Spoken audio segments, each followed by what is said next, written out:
Selamat pagi lagi dan selamat hari Tuhan untukmu saudara-saudariku di dalam Tuhan.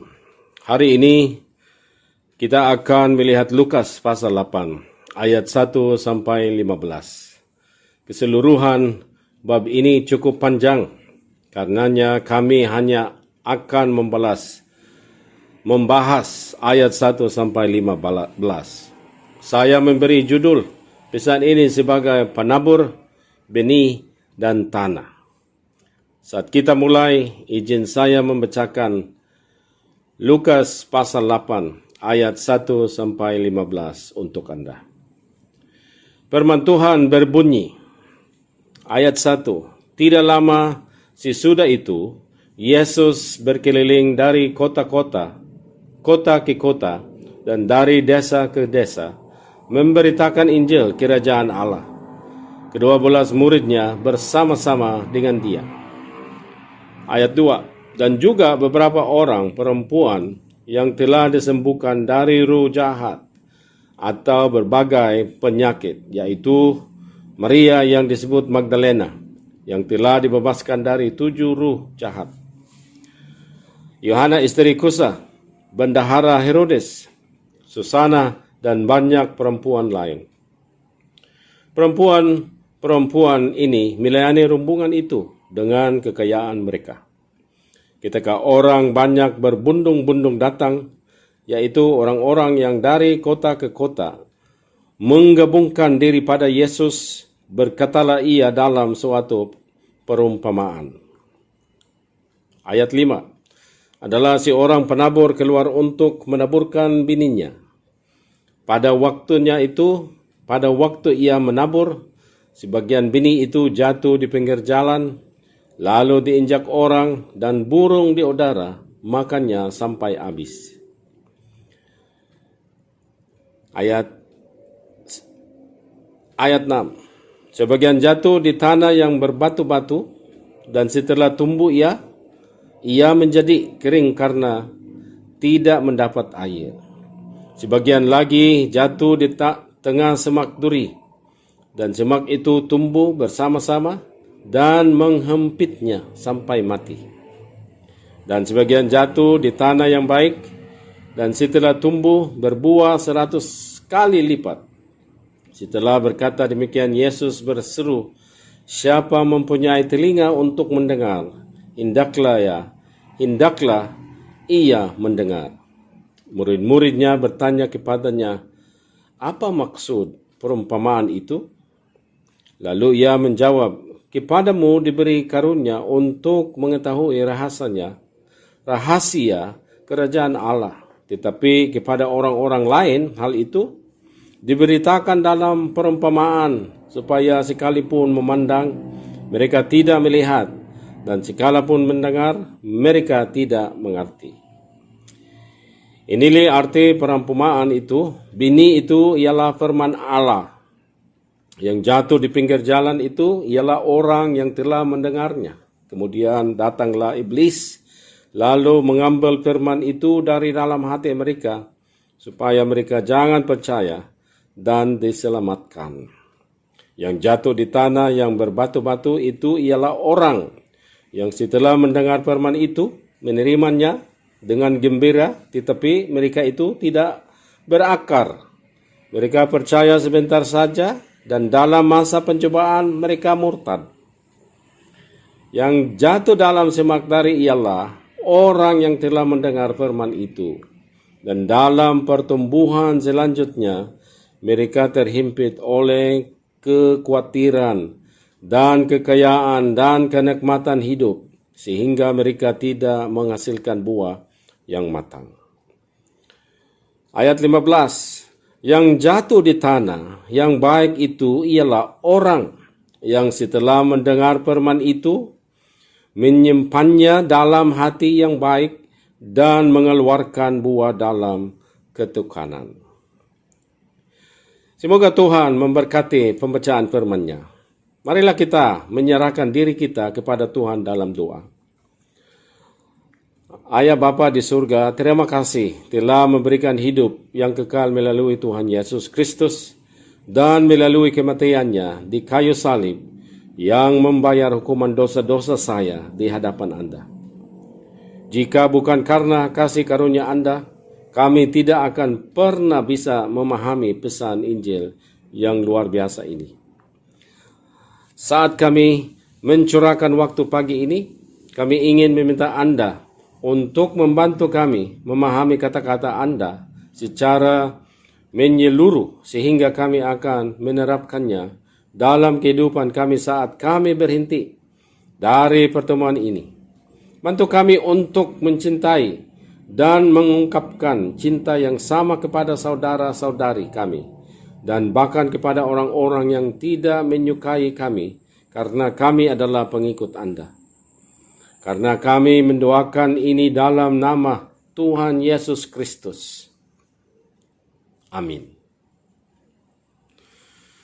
Perumpamaan ini ditulis dalam 3 Injil, Matius, Markus, dan Lukas. Seperti yang disebutkan oleh Lukas pasal 8 ayat 1. Pelayanan Tuhan difokuskan pada aktivitas terpenting dari kekristenan, pewartaan dan pemberitaan Injil Kerajaan Allah. Karena itu, kesuksesan kita terletak pada tujuan yang diperintahkan untuk kita lakukan ini. Matius 28 sampai 28 ayat 19 sampai 20 adalah perintah yang sangat jelas untuk setiap murid Kristen. Pergi dan buatlah. Mengajari mereka untuk mematuhi semua yang telah saya perintahkan kepada Anda. Ukuran kesuksesan kami di tingkat gereja dan tingkat pribadi adalah satu dan sama. Mewartakan firman dan menjadikan murid. Karena itu marilah kita mulai menggali ayat-ayat ini. Pertama dalam garis besar kita akan melihat ayat 1 sampai 3. Tidak lama sesudah itu, Yesus berkeliling dari kota ke kota dan dari desa ke desa, memberitakan Injil Kerajaan Allah. Ke-12 muridnya bersama-sama dengan dia. Dan juga beberapa orang perempuan yang telah disembuhkan dari roh jahat atau berbagai penyakit, yaitu Maria yang disebut Magdalena, yang telah dibebaskan dari 7 roh jahat. Yohana istri Kusa, bendahara Herodes, Susana dan banyak perempuan lain. Perempuan-perempuan ini melayani rombongan itu dengan kekayaan mereka. Konteks dari pasal ini adalah Tuhan sedang melakukan pelayanannya di sekitar Israel, tetapi paling khusus di daerah sekitar Danau Galilea. Ini adalah base campnya dalam pelayanannya. Seperti yang kita ketahui, pelayanannya difokuskan pada pemberitaan dan pemberitaan kerajaan Injil. Lukas menyebutkan dalam ayat 2 dan 3 bahwa wanita seperti Maria Magdalena, Joanna dan Susana dan banyak lain berkontribusi untuk mendukung Tuhan Yesus Kristus dalam pelayanannya. Wanita-wanita ini yang telah diuntungkan oleh pelayanan Tuhan. Maria Magdalena disembuhkan dari kerasukan setan. Joanna disembuhkan dari penyakit. Susana juga sembuh dari penyakit. Dalam mengungkapkan rasa syukur mereka kepada Tuhan, mereka menyisihkan sebagian dari pendapatan mereka untuk membantu pelayanan di Galilea. Kita tahu bahwa sebagian besar wanita saat ini sangat bergantung pada pendapatan suami. Jika mereka bekerja, gaji yang mereka dapatkan tidak sebesar laki-laki. Namun mereka mengungkapkan rasa syukur mereka ingin melayani Tuhan dengan cara ini. Mereka tidak melihat hambatan dalam melayani Tuhan yang telah memberi mereka kesembuhan dan kebebasan dari kerasukan setan. Ini adalah tantangan nyata bagi kami di abad ke-21, di mana kami memiliki hak istimewa untuk hidup berkelimpahan dan pekerjaan tidak sesulit yang dialami para wanita ini. Berikut beberapa pertanyaan yang perlu kita tanyakan pada diri kita sendiri. Pertanyaan 1. Sudahkah saya mengalami kuasa penyembuhan dari Tuhan Kristus Yesus dalam hidup saya? Pertanyaan kedua, bagaimana saya telah mendukung pekerjaan Tuhan dalam mewartakan dan memberitakan kerajaan Allah melalui sarana pribadi saya? Ketiga, apakah saya sengaja memberi dengan berkorban untuk pekerjaan misi? Terakhir, apakah saya menggunakan kepemilikan dan kekayaan saya untuk kenyamanan saya atau untuk proklamasi pengampunan dosa melalui Yesus Kristus saja? Lihat kita ayat 4-8. Ketika orang banyak berbundung-bundung datang, yaitu orang-orang yang dari kota ke kota, menggabungkan diri pada Yesus, berkatalah ia dalam suatu perumpamaan. Adalah seorang penabur keluar untuk menaburkan bininya. Pada waktu ia menabur, sebagian bini itu jatuh di pinggir jalan, lalu diinjak orang dan burung di udara makannya sampai habis. Sebagian jatuh di tanah yang berbatu-batu dan setelah tumbuh menjadi kering karena tidak mendapat udara.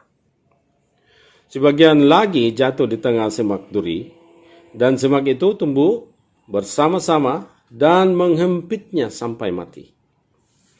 Dan sebagian jatuh di tanah yang baik dan setelah tumbuh berbuah 100 kali lipat. Setelah berkata demikian, Yesus berseru, siapa yang mempunyai telinga untuk mendengar? Yang didengarkanlah ia mendengar. Ketika orang-orang datang dari berbagai kota untuk melihat dan mendengari Tuhan Yesus, banyak yang berkumpul dan dia mulai mengajar mereka tentang kerajaan Allah melalui perumpamaan penabur. Penabur keluar untuk menabur benih di ladangnya. Beberapa jatuh di pinggir jalan dan burung-burung dan memakan semua benih yang ditabur di tempat terbuka. Kemudian sebagian benih jatuh di tanah berbatu, tetapi tidak bertahan lama karena akar tidak memiliki cukup air untuk menopang pertumbuhannya. Beberapa benih jatuh di tanah berduri, di mana mereka juga tidak dapat bertahan karena duri itu tumbuh lebih besar dan mencekiknya sampai mati. Beberapa biji jatuh di tanah yang subur di mana mereka tumbuh subur dan menghasilkan buah 100 kali lebih banyak. Itu adalah acara pertanyaan grafis di mana para pendengar Tuhan sangat akrab dengan dan bahkan mengalami penaburan di lapangan. Beberapa dari mereka adalah petani dan tidak diragukan lagi mereka mengerti. Di ayat 9, murid-muridnya bertanya kepadanya, apa maksud perumpamaan itu? Kemudian Tuhan menjelaskan arti perumpamaan itu kepada para muridnya.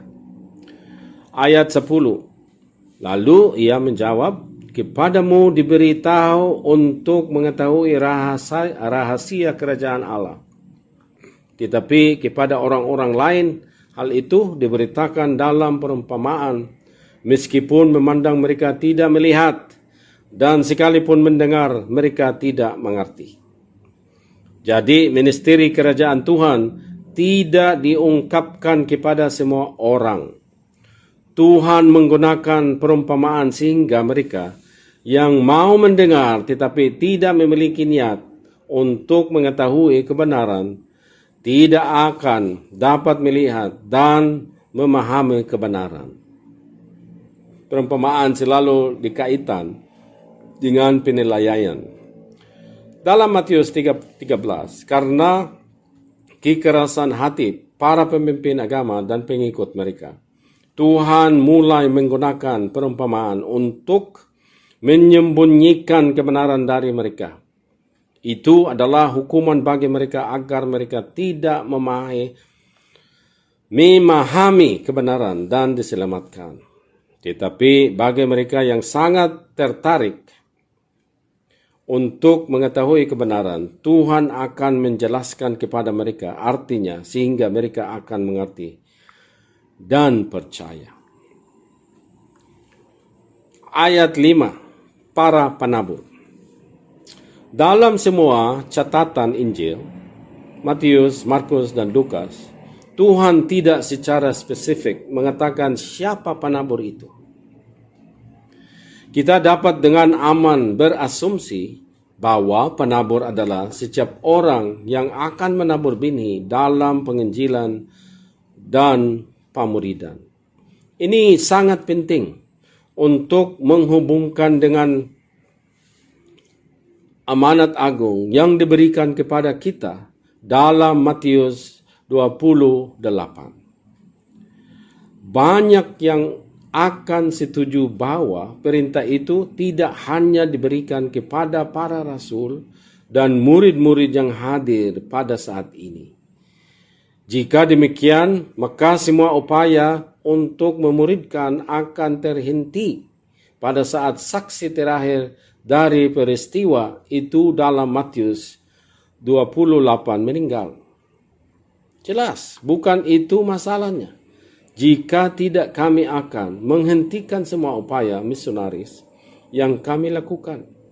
Karena itu, penabur yang disebutkan dalam ayat 5 adalah siapa saja yang memberitakan firman Tuhan. Siapapun berhak melakukan proklamasi. Itu bukanlah hadiah yang diberikan oleh Roh Kudus. Ini adalah tanggung jawab yang diberikan kepada setiap orang yang dilahirkan kembali. Penekanan Tuhan di sini adalah kuasa berada di dalam Tuhan melalui firman-Nya, bukan melalui media apapun, baik manusia atau metode manusia atau strategi manusia. Mengapa? Manusia tidak sempurna. Kemampuan alami kita bervariasi dan berbeda satu sama lain. Jadi kita tidak dapat bergantung pada itu untuk keefektifan atau keberhasilan dalam mewartakan Injil Kerajaan. Sungguh merendahkan hati mengetahui bahwa Tuhan tidak bergantung pada kita untuk pertobatan jiwa manusia. Dialah yang menginsafkan dan dialah yang membuka hati untuk Injil. Ayat 11 sampai 15 yang bini. Bini adalah firman Tuhan. Ini adalah bini yang sempurna dengan semua potensi pertumbuhan seperti yang kita lihat ketika beberapa jatuh di tanah yang tepat. Itu tumbuh dan menghasilkan buah 100 kali. Firman Tuhan itu kuat dan aktif dan lebih tajam dari pedang bermata dua yang menembus bahkan sampai ke bagian yang memisahkan jiwa dan roh. Itu memiliki kekuatan bawaan di dalam karena itu adalah firman Tuhan. Sumbernya adalah Tuhan dan bukan manusia. Itu adalah firman Tuhan yang diilhamkan menurut Rasul Paulus dalam 2 Timotius pasal 3 ayat 1 sampai 17. Oleh karena itu bermanfaat untuk doktrin, diilhamkan untuk menegur, untuk mengkoreksi, dan melatih dalam kebenaran sehingga abdi Allah dapat sepenuhnya diperlengkapi untuk melakukan pekerjaan yang baik. Itu adalah satu-satunya kata yang mengubah kehidupan dosa seseorang menjadi hidup yang suci dan benar. Melalui firman Tuhan, pesan Injil sedang diberitakan agar manusia mendengar pengampunan dosa melalui kematian pengorbanan Kristus di kayu salib. Gereja harus dikenal hanya sebagai tubuh individu yang dengan setia mewartakan firman Tuhan. Semua upaya dan sumber daya gereja harus berpusat pada mandat terakhir dari penglima tertinggi kita. Pergi dan jadikan setiap bangsa murid. Namun, yang tidak lazim bagi para pendengarnya adalah, kok benih itu berbuah 100 kali lipat? Sangat jarang terjadi pengalaman bertani. Tetapi di sini Tuhan berkata, mengangkat 100 kali lipat. Ini juga peringatan yang tegas bagi kita dalam upaya kita memberitakan kabar baik. Kami tidak berani menambah atau mengambil sesuatu dari firman Tuhan. Kami tidak menambahkan apapun pada pesan Injil. Keselamatan kita adalah oleh kasih karunia melalui iman saja di dalam Kristus Yesus. Setiap revisi atas pesan sederhana ini menghancurkan tujuan utama mengapa kami memberitakannya. Setiap tambahan untuk membuatnya kurang ofensif bagi pendengarnya mengurangi dampak dan pengaruhnya.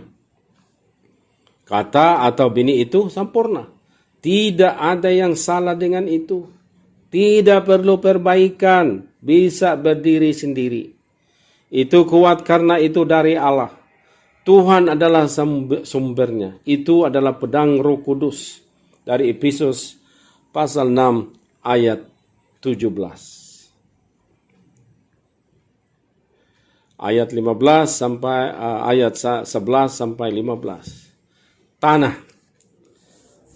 Tanah menurut Tuhan melambangkan berbagai jenis hati manusia. Tanggapan hati manusia berbeda. Tuhan menyebutkan 4 hati manusia yang berbeda dalam hal tanggapan terhadap Injil dan firman Allah.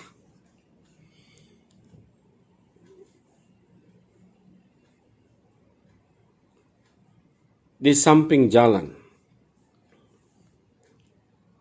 Ayat 12. Yang jatuh di pinggir jalan itu adalah orang yang telah mendengarnya. Kemudian datanglah iblis lalu mengambil firman itu dari dalam hati mereka. Guyangan mereka jangan percaya dan diselamatkan.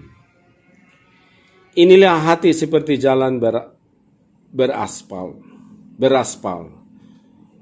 Kuku dan bini tidak menembusnya. Tuhan berkata bahwa orang-orang seperti ini mendengar kata itu tetapi tidak melakukan apa-apa dan membiarkannya dibawa pergi. Bini itu tidak diterima, bini itu tidak memiliki tempat untuk masuk. Inilah orang-orang yang karena alasan tertentu membenci Tuhan. Mereka membenci kebenaran. Bagi mereka, kebenaran adalah apa yang mereka buat dari diri mereka sendiri. Kebenaran bukanlah sesuatu yang diberikan oleh Tuhan. Kebencian pada Tuhan menutup hati ini menuju penerimaan firman-Nya. Yang menyedihkan adalah kata itu tidak bertahan sampai mereka memiliki ruang untuk itu. Setan sendiri akan secara pribadi mengambil kata atau bini itu dari mereka sehingga mereka tidak akan pernah dapat mengaksesnya. Setan mengetahui kekuatan firman Tuhan.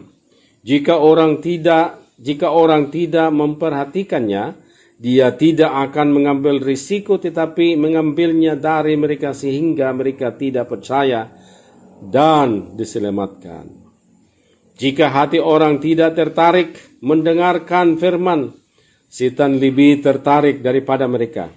Dia tidak akan mengirim iblis untuk meributnya seperti burung, tetapi dia secara pribadi akan melakukan pekerjaan itu. Tanah berbatu, ayat 13.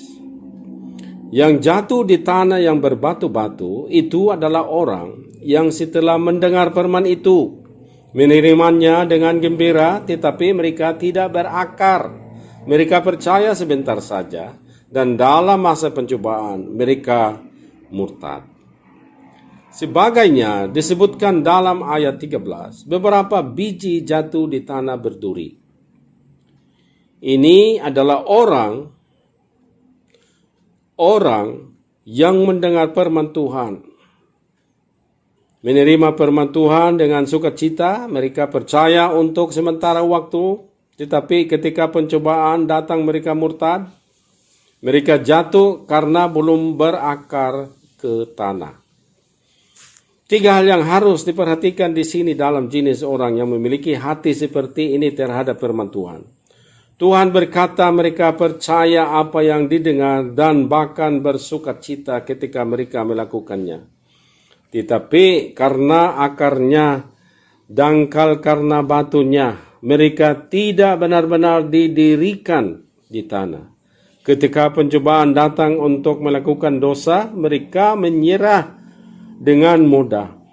Daging memiliki cengkeraman yang kuat dalam hidup mereka, sehingga mereka masih akan menukar Kristus yang menyelamatkan mereka dengan kenikmatan dosa. Mereka murtad dan tidak pernah kembali. Apakah mereka benar-benar orang Kristen sejati dan telah kehilangan keselamatan karena dosa? Kita harus berharap bahwa tidak ada orang Kristen yang dilahirkan kembali yang tidak pernah dilahirkan dalam pandangan Allah karena dosa. Ide tersebut tidak ada di dalam Alkitab. Tuhan tidak pernah menyebutkan buah yang berasal dari benih. Gambarnya karena akarnya dangkal. Mereka jelas-jelas jatuh dan mati. Hidup meninggalkan mereka. Tidak ada kemajuan dan tidak ada buah karena akarnya bahkan tidak dapat menopang tanaman itu sendiri, apalagi untuk menghasilkan buah. Buah kebenaran atau buah Roh Kudus tidak terwujud dalam hidup mereka. Keinginan jahat mereka muncul kembali karena godaan di hadapan mereka.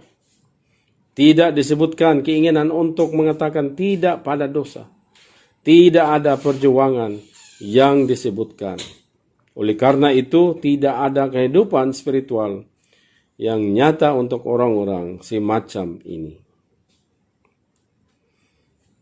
Tanah berduri dari ayat 14. Yang jatuh dalam semak-semak duri adalah orang yang telah mendengar firman itu, dan dalam pertumbuhan selanjutnya mereka terhimpit oleh kekhawatiran dan kenikmatan hidup, sehingga mereka tidak menghasilkan buah yang matang. Tanah berduri di sini mengacu pada orang-orang yang mendengar firman Tuhan, tetapi kekhawatiran, kekayaan dan kesenangan hidup ini mencekik mereka. Mereka tidak dapat menghasilkan buah hingga dewasa. Yang mengganggu orang-orang ini adalah kekhawatiran mereka dalam hidup. Itu menghabiskan hidup mereka. Itu adalah kekhawatiran yang tidak sekarena fokusnya adalah kekayaan dan kesenangan dunia ini. Ini adalah orang-orang yang tidak bisa menahan kesenangan, kekayaan, dan kekayaan. Mereka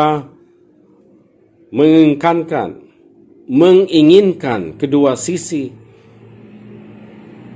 pengangkatan, takut kehilangan kesenangan yang dibawa dosa, tetapi cukup berani untuk mengatakan tidak kepada kekayaan pahala surgawi. Hasilnya hanya buah ketidakbenaran yang terlihat dalam hidup mereka.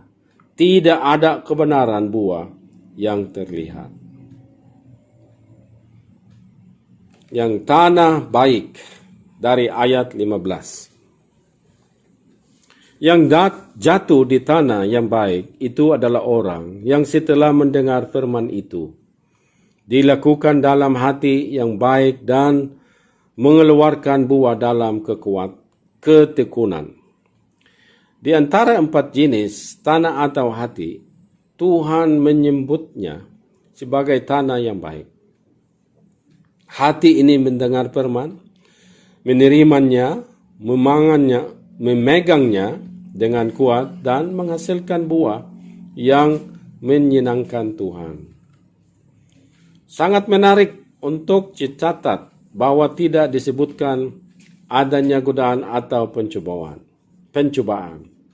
Kekhawatiran, kekayaan, dan kesenangan hidup ini tidak disebutkan akan hilang.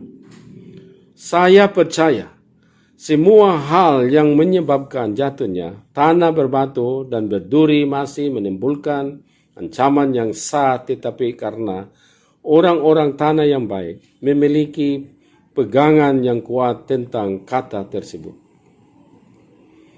Cengkeraman mereka terhadap kata itu kuat. Tidak ada godaan dan pencobaan yang akan mempengaruhi pendirian mereka untuk kebenaran. Pelajaran yang bisa dipelajari dalam perumpamaan tentang penabur ini. Kuasa firman Tuhan berasal dari sumbernya itu Tuhan. Tidak perlu membuatnya lebih diterima oleh orang-orang untuk menerimanya. Itu menyinggung perasaan mereka yang hatinya ingin melakukan apapun yang mereka inginkan dalam hidup mereka. Kuasa Injil itu sendiri hikmat manusia yang menghasilkan strategi dan metodologi humanistik adalah pengganti yang buruk dari firman Tuhan yang murni dan tidak tercemar. Komitmen penabur haruslah kepada Tuhan. Dia harus menyerahkan kepada Tuhan apapun hasil penanamannya. Orang membuat keputusan sadar mereka untuk menolak atau menerima kata dengan iman. Sasaran dan tujuan terpenting kita dalam hidup sebagai anak Allah adalah untuk mewartakan dan memberitakan kerajaan Allah melalui Tuhan Yesus Kristus. Mari kita berdoa. Ayah, dalam masa pengujian ini melalui normal baru yang kita hadapi sekarang, bantulah kami untuk memperkuat tekad kita untuk membela kebenaran kata-Mu.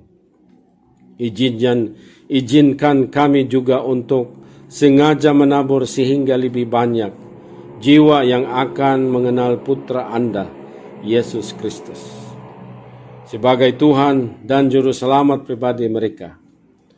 Semoga Tuhan hidup kita terlihat sebagai orang yang mencerminkan citra cinta dan kerendahan hati Anda.